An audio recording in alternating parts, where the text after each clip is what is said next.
नमस्कार विद्यार्थी मित्र, आज आपण BA द्वितीय वर्ष तृतीय सत्रातील भूगोल या विषयाचा या ठिकाणी विचार करणार आहोत। मित्र, आपण ज्यावेळेस मागच्या वर्षी BA प्रथम वर्षामध्ये आपण भूगोल विषयाचा ज्यावेळेस विचार करत होतो त्यावेळेस भूगोल विषयापैकी काही पेपरचा आपण मागच्या वर्षी अभ्यास केलेला आहे। त्याचप्रमाणे याही वर्षी आपल्याला भूगोल विषयातील काही पेपर या ठिकाणी आहे। आपल्याला BA द्वितीय वर्ष तृतीय सत्रासाठी दोन पेपर प्रामुख्याने या ठिकाणी आहेत। त्यापैकी एका पेपरचा आपण या सत्रामध्ये अभ्यास करणार आहोत, विचार करणार आहोत। मित्रहो, या सत्रामध्ये बघत असताना की आपल्याला या सत्रामध्ये हवामानशास्त्र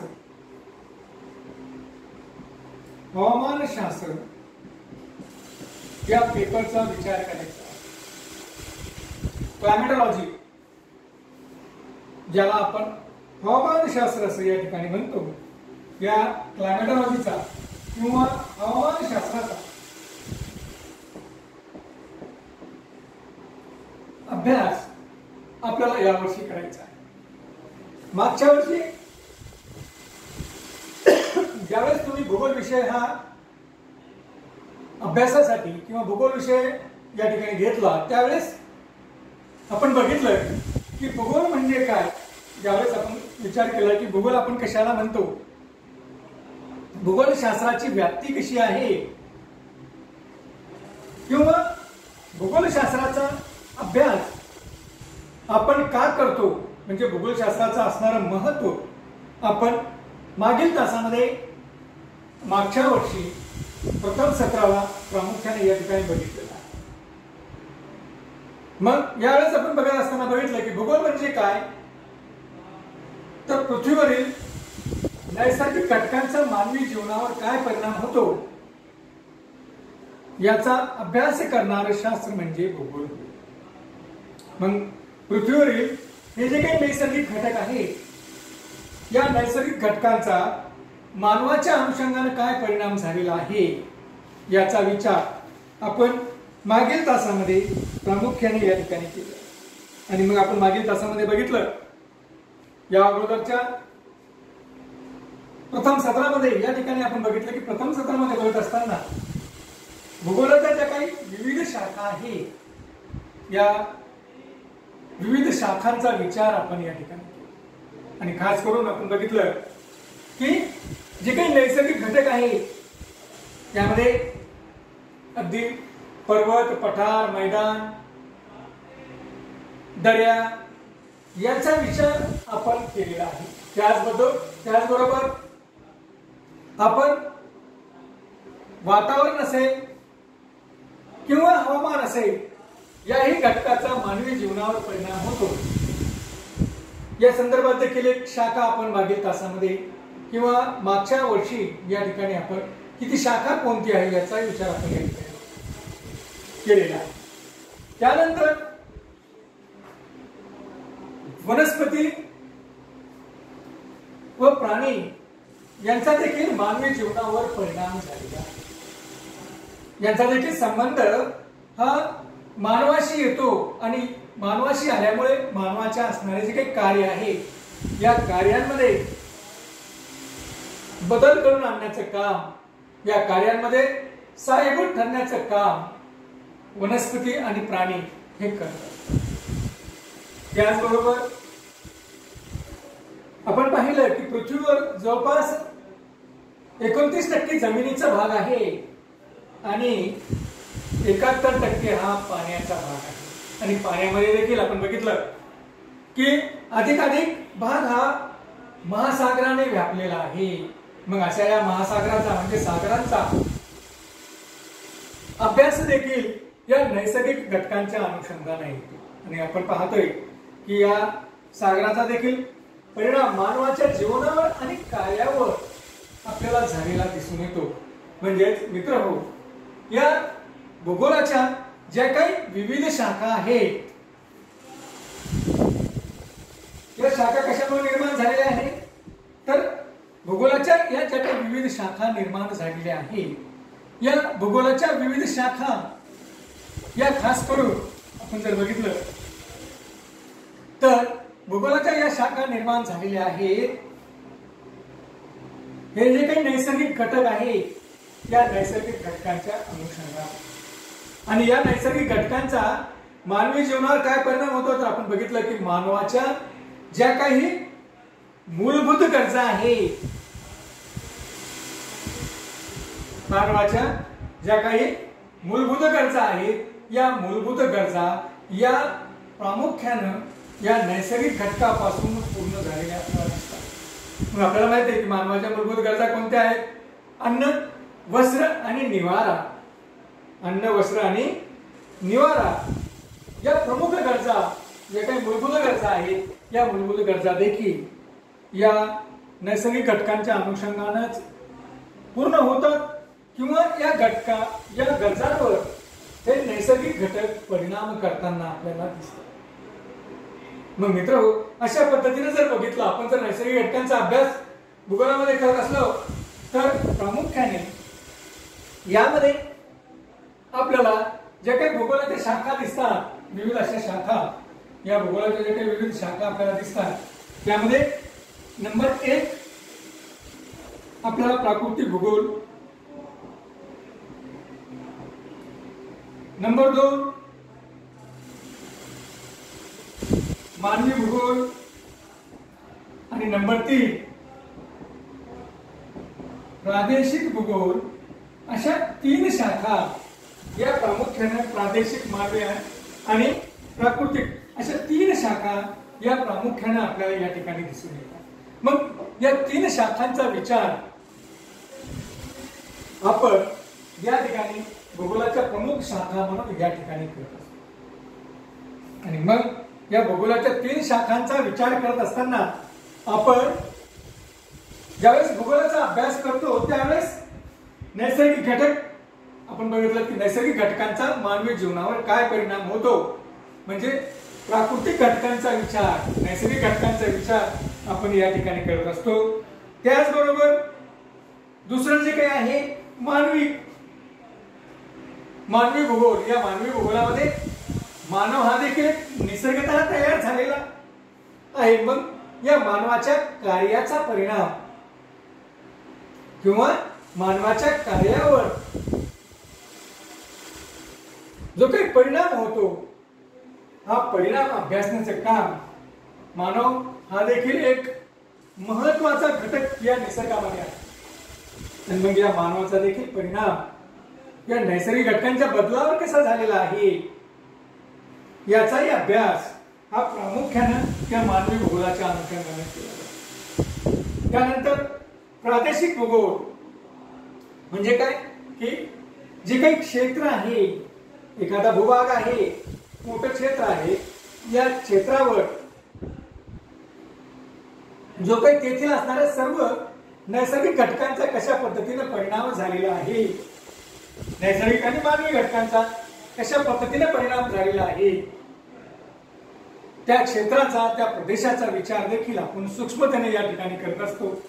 त्याला आपण प्रादेशिक भूगोल असं म्हटलेलं आहे. आणि मग ज्यावेळेस आपण या 3ही भूगोलाच्या असणाऱ्या शाखांचा अभ्यास आपण या ठिकाणी करतो, त्यावेळेस आपल्याला असं दिसून येतं की या 3ही शाखांचा अभ्यास करत असताना मग ते प्राकृतिक असेल, मानवी असेल किंवा प्रादेशिक असेल, यामध्ये देखील आपल्याला वेगवेगळ्या अशा शाखा निर्माण झालेल्या दिसतात. यांचा जर आपण विचार केला तर आपल्याला असं दिसतंय की प्राकृतिक भूगोलामध्ये, प्राकृतिक भूगोलाचा जर आपण विचार केला तर प्राकृतिक भूगोलामध्ये जी काही आवरणं आहेत पृथ्वीच्या सभोवती, आपण गेल्या वर्षी या आवरणाचा देखील विचार केलेला आहे की मग ते शिलावरण असेल, जलावरण असेल, जीवावरण असेल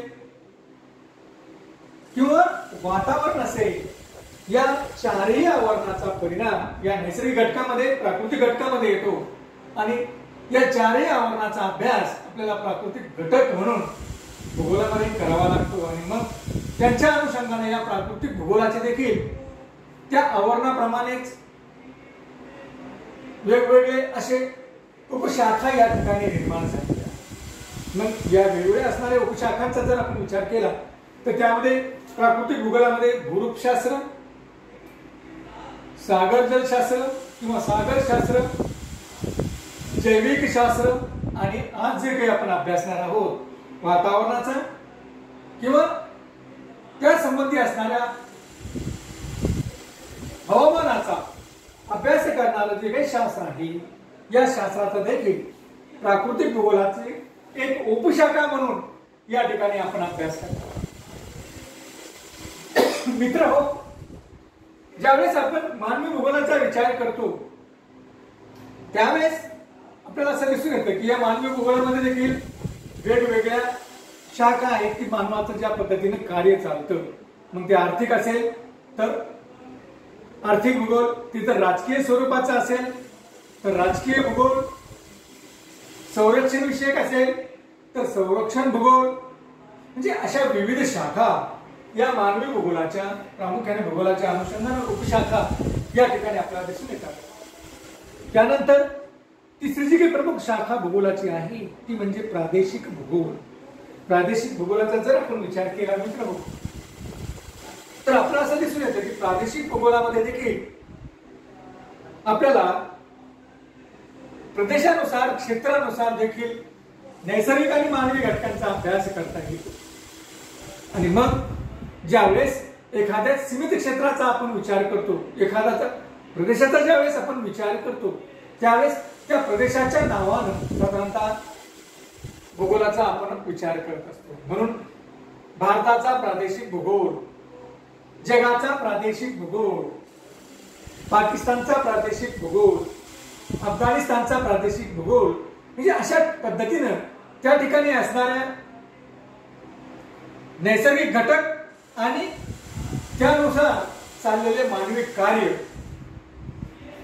या सगळ्यांचा विचार आपण तो प्रदेश म्हणून, म्हणजे भारताचा असेल तर भारताचा एक प्रदेश म्हणून आपण त्या प्रदेशातील असणाऱ्या या नैसर्गिक आणि मानवी घटकांचा विचार किंवा नैसर्गिक आणि मानवी कार्याचा विचार आपण या ठिकाणी करत असतो आणि त्या अनुषंगाने मग आपण भूगोलाचा अभ्यास करतो. तर मित्र, अशा पद्धतीनं या विविध शाखांचा विचार या ठिकाणी आपण करतो.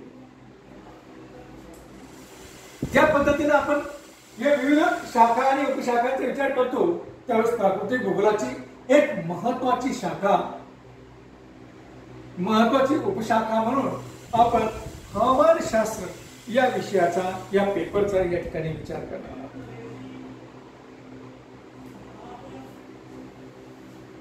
हवामान हे वातावरण किंवा हवामान हे मानवी जीवनामध्ये एक महत्वाचं स्थान या हवामानानं निर्माण केलेलं आहे. किंवा आपण असं म्हणूया की मानवी जीवनातील प्रत्येक क्षेत्रामध्ये, प्रत्येक क्षेत्राशी या हवामानाचा किंवा वातावरणाचा संबंध आहे.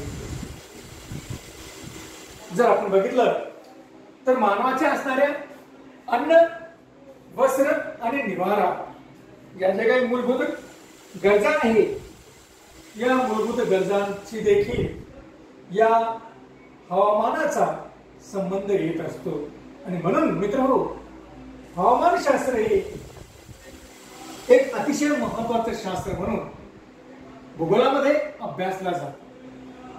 मित्र, आपण जर बघितलं तर आपल्याला असं दिसेल की या हवामानशास्त्रामध्ये ज्यावेळेस आपण अन्नाचा विचार करतो की अन्न, आपण पाहतोय की जगाचा जर आपण विचार केला तर जगातील वेगवेगळ्या प्रदेशांमध्ये वेगवेगळ्या प्रकारचे अन्न खाणारे लोक आहेत किंवा जगातील वेगवेगळ्या प्रदेशामध्ये असणाऱ्या लोकांचा आहार हा भिन्न स्वरूपाचा आहे.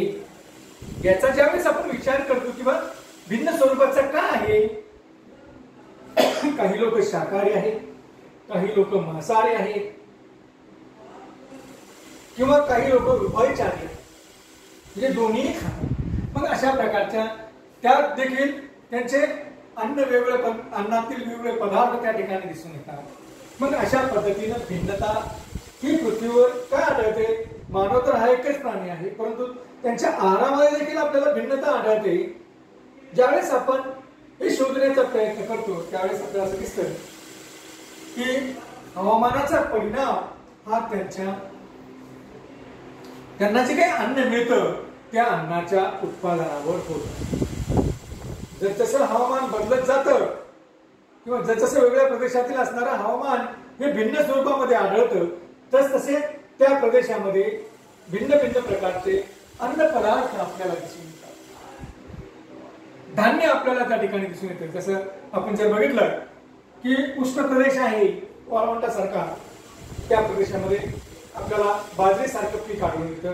म्हणजे बाजरी हे त्या ठिकाणचं असणारे प्रमुख अन्न म्हणून आपण पाहतो. उष्ण दमट प्रकारचा प्रदेश असेल तर त्या ठिकाणी तांदळासारखं पीक, भातासारखं पीक आपल्याला त्या ठिकाणी दिसून येतं आणि या भाताचा अन्न म्हणून आपण आपल्या आहारामध्ये वापर करत असतो. ज्या ठिकाणी समशीतोष्ण प्रकारचा प्रदेश आहे त्या प्रदेशामध्ये गहू हे एक प्रमुख अन्नधान्य पीक आहे. त्या ठिकाणी त्या प्रदेशातील असणारी लोक हे स्वतःच्या आहारामध्ये गहू हे अन्न म्हणून त्यांचा वापर त्या ठिकाणी केला जातो. म्हणजे आपण पाहतोय की हवामान बदलामुळे उष्ण, म्हणजे त्या ठिकाणी उष्ण हवामान आहे त्या ठिकाणी बाजरी ज्वारी सारखी धान्य आहारामध्ये अधिक प्रमाणात आहे. ज्या ठिकाणी दमट प्रकारचं हवामान आहे त्या ठिकाणी आपण पाहतो की त्या ठिकाणी भातासारखं तांदळासारखं पीक आपल्याला दिसून येतं. त्याचा आपण अन्नामध्ये वापर करतो. तर समशीतोष्ण प्रकारचा प्रदेश असेल हवामानाचा, तर समशीतोष्ण हवामानाच्या प्रदेशामध्ये आपल्याला वेगवेगळ्या त्या ठिकाणी गव्हाचं असणारं अन्न म्हणून आपण आपल्या आहारामध्ये सेवन करत असतो. तर मित्र, आपण पाहतोय की हवामान बदललं की आहारामध्ये अन्नाचा होणारा उपयोग देखील बदलतो किंवा आहारामध्ये अन्न पदार्थ देखील बदलून जातात. म्हणजे याचा अर्थ असा की हे जे काही अन्न आहे हे अन्न हे हवामानानुसार माणसाच्या आहारामध्ये येतं. हवामानानुसार अन्न पदार्थ त्या ठिकाणी उपलब्ध होतात आणि मग हवामानानुसार अन्न पदार्थ उपलब्ध होत असल्यामुळे आपण असं म्हणूया की या मूलभूत अन्न या गरजेवर देखील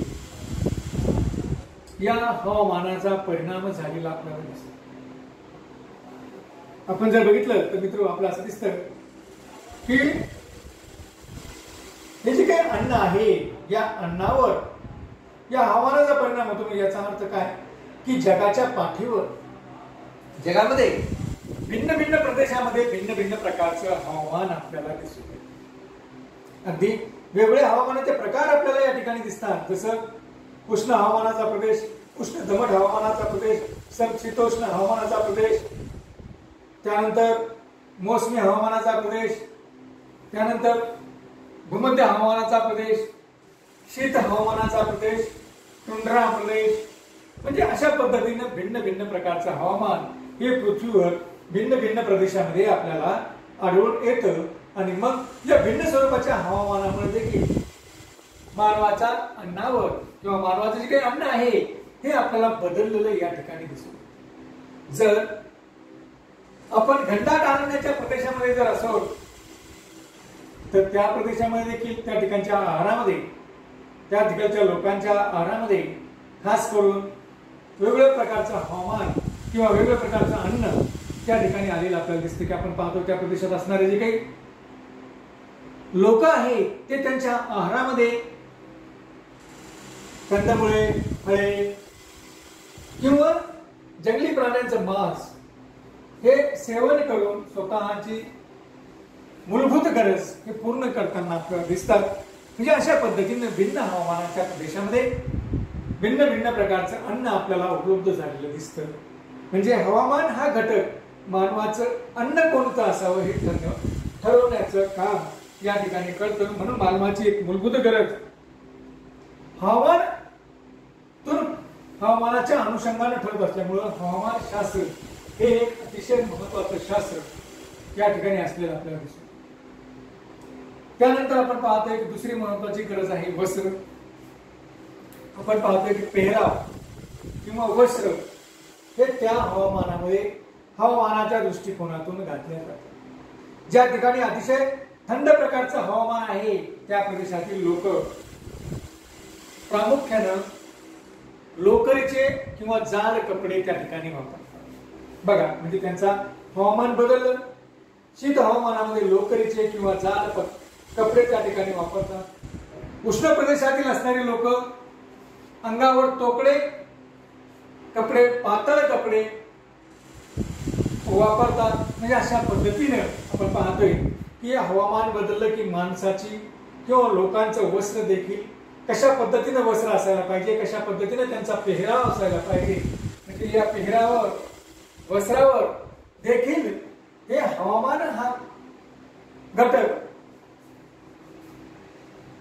काम करत असल्यामुळे आपल्याला असं दिसतंय की हवामान शास्त्राचा अभ्यास करत असताना आपल्याला या अनुषंगाने वस्त्राचा देखील की कशा पद्धतीने लोकांची वस्त्र ही वेगवेगळ्या भागामध्ये बदललेली आहे याचाही अभ्यास केला. त्यानंतर निवारा. मानव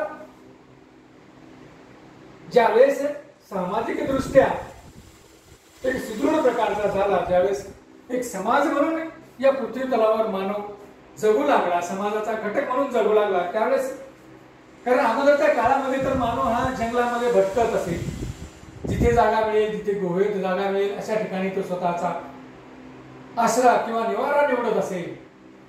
परंतु ज्यावेळेस समाज म्हणून मानव एक सामाजिकरणाची प्रक्रिया या ठिकाणी घडली आणि मग आपण पाहतोय की सामाजिकरणाच्या प्रक्रियेतून वस्ती निर्माण झाल्या, त्या ठिकाणी घरं निर्माण झाली आणि मग आपण पाहतोय की एक विशिष्ट प्रकारची घरं विशिष्ट हवामानामध्ये बांधली जातात. ज्या ठिकाणी प्रचंड स्वरूपाचा पाऊस आहे, पावसाचा प्रदेश आहे, त्या ठिकाणी प्रचंड पावसाचं हवामान आहे, अशा प्रदेशामधील असणाऱ्या लोकांची घरं ही उतरत्या छपराची असतात किंवा दलदलीचा जर प्रदेश असेल, तो जास्त प्रमाणात दररोज त्या ठिकाणी पाऊस पडत असेल, विषुववृत्तीय हवामानाच्या प्रदेशासारखा, तर त्या ठिकाणच्या लोकांची घरं ही उंचवट्यावर किंवा झाडावर असलेली आपल्याला दिसून येतात. म्हणजे मित्र बघा, घरांचा प्रकार देखील हवामानानुसार ठरतो. त्याचबरोबर जर शीतकटिबंधात प्रदेशात राहणारे लोक असतील की जिथं दररोज तिथं 12ही महिने बर्फाचं आच्छादन आहे आणि मग अशा बर्फाच्या आच्छादनामध्ये लोकांना स्वतःचा निवारा किंवा निवास त्या ठिकाणी तयार करायचा असेल, कारण तर ते लोक मग त्या ठिकाणी असणाऱ्या बर्फाच्या ठोकळ्यापासून स्वतःचा निवारा बांधतात, स्वतःचं घर बांधतात, ज्याला आपण इग्लू असं म्हणतो. म्हणजे बघा, त्याही ठिकाणी त्या लोकांच्या निवाऱ्यामध्ये बदल झालेला असतो. कशामुळे? हवामानामुळे. की हवामान हा घटक त्या लोकांच्या घराच्या रचनेमध्ये, घरांच्या प्रकारामध्ये किंवा घराच्या बांधकामामध्ये वापरण्यात येणाऱ्या पदार्थांमुळे वेगळा असा प्रकार निवाऱ्याचा किंवा घरांचा त्या ठिकाणी तयार झालेला आपल्याला दिसतो. त्याचं मूलभूत कारण, त्याचं मुख्य कारण म्हणजे काय, तर हवामान कसं आहे त्या ठिकाणचं, म्हणजे हवामान शास्त्रामध्ये म्हणजे निवारा हा घटक देखील हवामानशास्त्र किती महत्वाचं आहे हे सांगण्याचं काम या ठिकाणी करतो. म्हणजे याचाच अर्थ असा मित्र हो की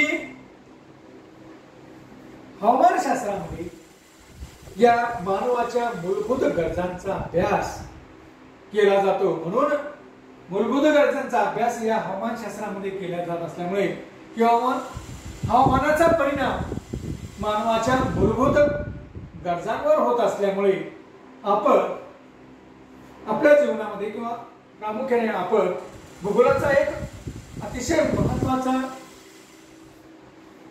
विषय म्हणून आपण हवामानशास्त्राचा अभ्यास या ठिकाणी करत असतो. आणि मित्रहो, BA द्वितीय वर्षाच्या तृतीय सत्रामध्ये आपल्याला हा अतिशय महत्वपूर्ण असा पेपर हवामानशास्त्राचा या ठिकाणी आहे. मित्र, आपण ज्यावेळेस बघतो त्यावेळेस बऱ्याच वेळा काही संकल्पना आपण सारख्याच अर्थाने वापरतो. हवामानशास्त्र किंवा वातावरणशास्त्र. बघा, हवामानशास्त्र किंवा वातावरणशास्त्र हे दोन्ही संकल्पना, दोन्ही शब्द आपण एकाच अर्थाने वापरण्याचा प्रयत्न करतो. तर मित्र, वातावरणशास्त्र हे वेगळं आहे आणि हवामानशास्त्र हे वेगळं आहे. दोन्ही संकल्पना किंवा शब्द हे आपल्याला जरी सारखे वाटत असली तरी मात्र त्यामध्ये थोडी भिन्नता आहे. ती भिन्नता मात्र आपल्याला समजून घेणं आवश्यक आहे. वातावरणशास्त्रामध्ये देखील पृथ्वीवरील वातावरणाचा आणि हवामानाचा अभ्यास केला जातो. तसंच हवामानशास्त्रामध्ये देखील पृथ्वीवरील वातावरणाचा आणि हवामानाचा अभ्यास केला जातो. मात्र वातावरणामध्ये हवेच्या दैनंदिन घडामोडीचा अभ्यास केला जातो. वातावरणशास्त्रामध्ये ज्यावेळेस आपण अभ्यास करतो वातावरण म्हणून, त्यावेळेस हवेच्या दैनंदिन घडामोडीचा अभ्यास हा वातावरणामध्ये केला जातो. त्यानंतर त्याचबरोबर आपण हवेच्या विविध अंगांचा अभ्यास देखील वातावरणामध्ये करत असतो.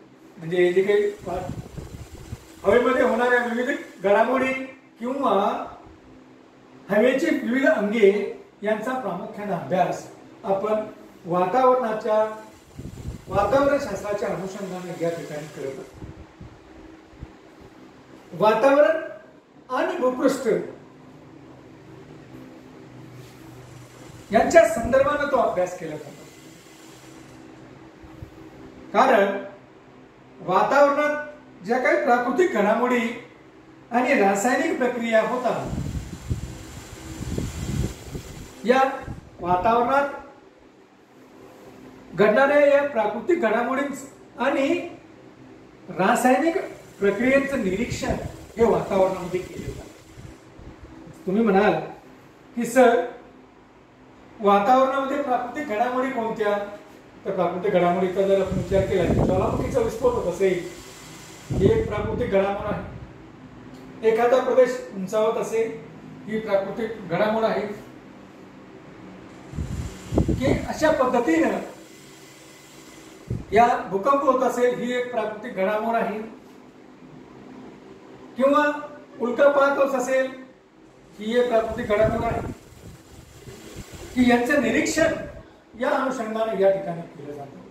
त्याचबरोबर रासायनिक प्रक्रिया, वातावरणाच्या अनुषंगाने रासायनिक प्रक्रिया कशा करतात यांचा निरीक्षणाचं काम हे वातावरणशास्त्र हे या ठिकाणी करत असतं. मग आपण पाहतोय की तापमान वाढलं की त्या ठिकाणी असणारी आर्द्रता ही कमी होते. तापमान कमी झालं की आर्द्रता वाढते. म्हणजे ही एक रासायनिक प्रक्रिया त्या ठिकाणी घडते. त्याचबरोबर आपण पाहतोय की ज्यावेळेस पाऊस पडतो त्यावेळेस पाऊस पडत असताना जे काही बाष्प आहे, हवेतील असणारं किंवा वातावरणातील असणारं बाष्प, हे ज्यावेळेस आकाशामध्ये उंचीनुसार जाऊ लागतं तर त्यावेळेस उंचीनुसार त्या ठिकाणी तापमान कमी होतं. आणि तापमान कमी झालं की वातावरणामध्ये असणारं बाष्प हे जलकणाच्या स्वरूपामध्ये अवकाशात तरंगतं आणि त्या जलकणांचे मग ढग तयार होऊन पुढे पुन्हा ज्यावेळेस ते परत वर जातं त्यावेळेस त्याचं पावसामध्ये रूपांतर होतं.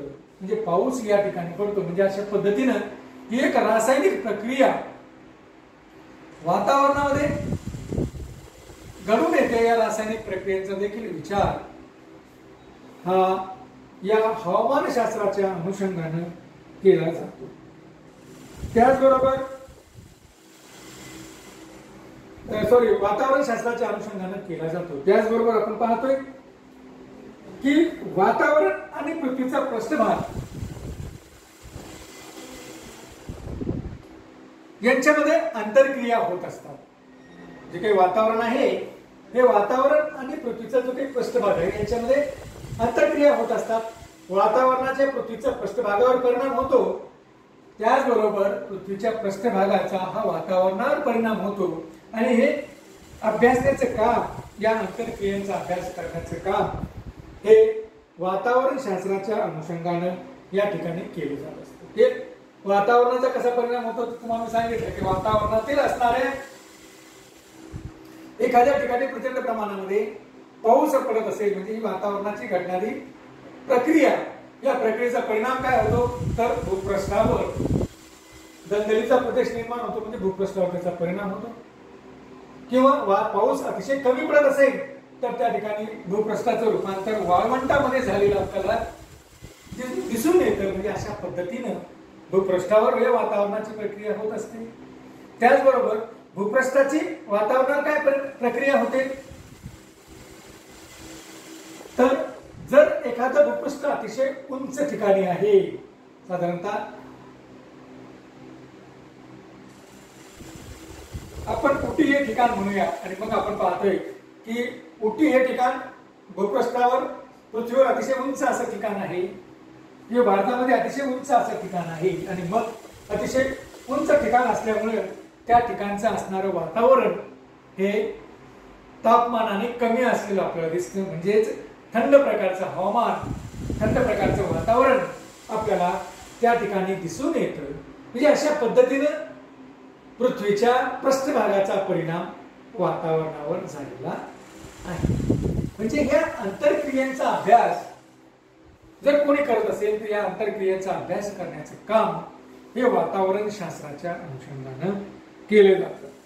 त्याचबरोबर वातावरण शास्त्रामध्ये तापमान, वायुभार, ढग, त्यांचे प्रकार, हवेची विविध अंगे या संबंधीची माहिती एकत्र करून, संकलित करून त्यावर भौतिक शास्त्राचे नियम व गणितीय परिणाम यांचा विचार करून किंवा गणितीय परिमाणांचा वापर करून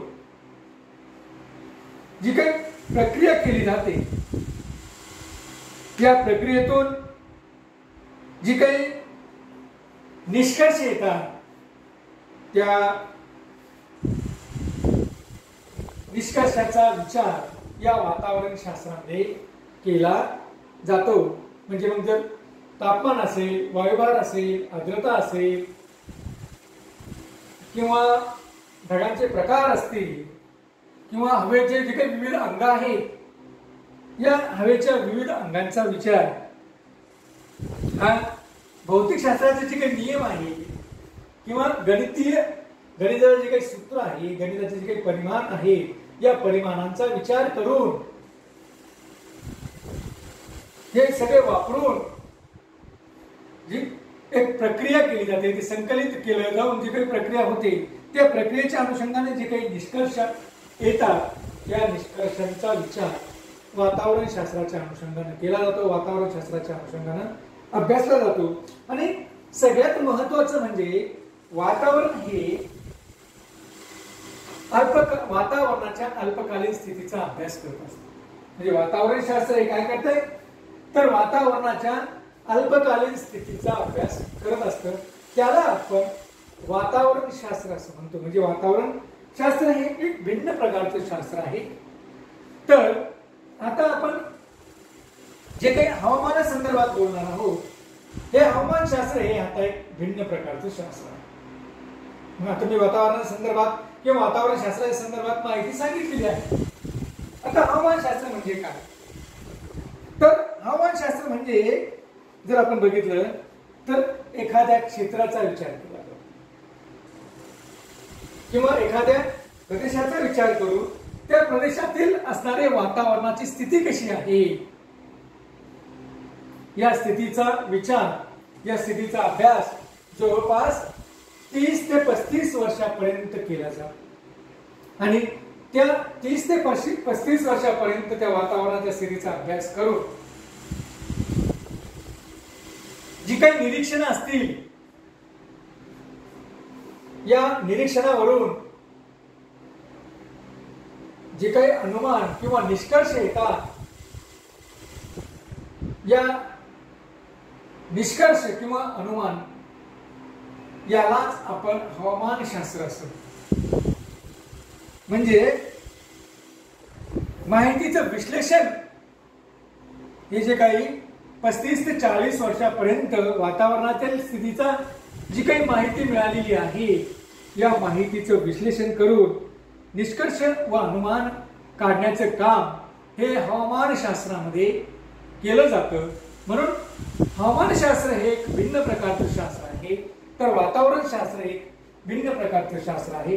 म्हणजे मित्र, अशा पद्धतीनं आपण हवामानशास्त्र आणि वातावरणशास्त्र या एक संकल्पना नाही, भिन्न स्वरूपाच्या संकल्पना आहेत. आणि मित्र, उद्यापासून आपण अशा या हवामानशास्त्राचा अभ्यास या ठिकाणी करणार आहोत. धन्यवाद.